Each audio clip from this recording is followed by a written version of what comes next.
Հերթը հասավ թուրքերին Հայաստանի տնտեսությունը հանձնելուն։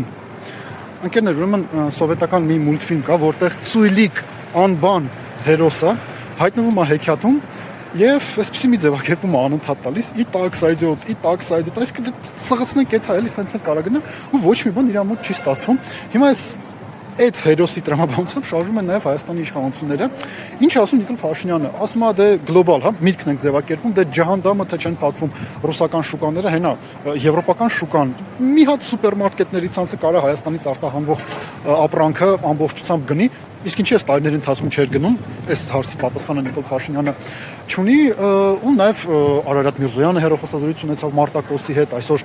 կարծես թե Նիկոլ Փաշինյանը հերոխոսազրույց ունենալու Ուրսուլա ֆոն դեր Լայնի հետ, նախընտրական փուլում իհարկե հնարավոր է տարբեր խոստումներ եվրոպացի մեր հարգարժան գործընկերները տան, բայց իրականությունը կայանում է հետևյալում, կրկին ասենք, որ եթե դա հնարավոր էր, այսինքն հայկական ապրանքների արտահանման համար այլ ուղղություններ ճարել, Նիկոլ Փաշինյանը դա պետք է աներ այս 8 տարվա ընթացքում, այլ ոչ թե ընտրություններից 1-2 օր առաջ, այլ կերպ ասած,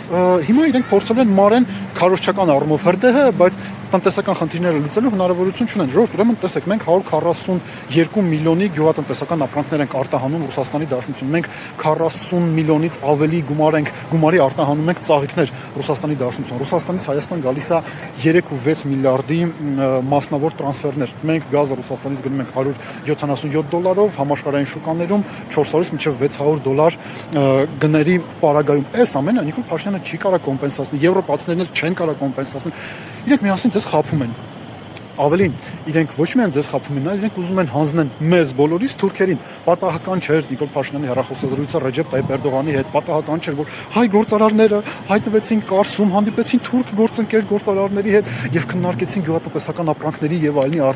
արտահանման հարցերը, նաեւ Թուրքիա։ Ժողովուրդ, Թուրքիան ունի պետական սուբսիդավորման ծրագրեր իրենց գյուղատնտեսական ապրանքները աշխարհ արտահանելու։ Ուստի, եթե մենք խզենք հարաբերությունները Ռուսաստանի հետ, խոսակցությունների ներքո, թե մենք գնում ենք եվրոպական շուկա,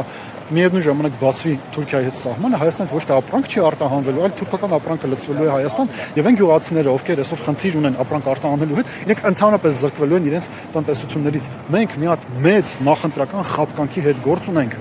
Նիկոլ Փաշինյանը ելնելով իր անձնական շահերից, ելնելով նրանից, որ ինքը մենակ թուրքական աշխարհում, բայց աշխարհաքաղաքական առումով Եվրոպայի հովանու ներքո կարող է շարունակել գոյատևել որպես Հայաստանի Հանրապետության քաղաքական ղեկավար, ինքը Արցախից հետո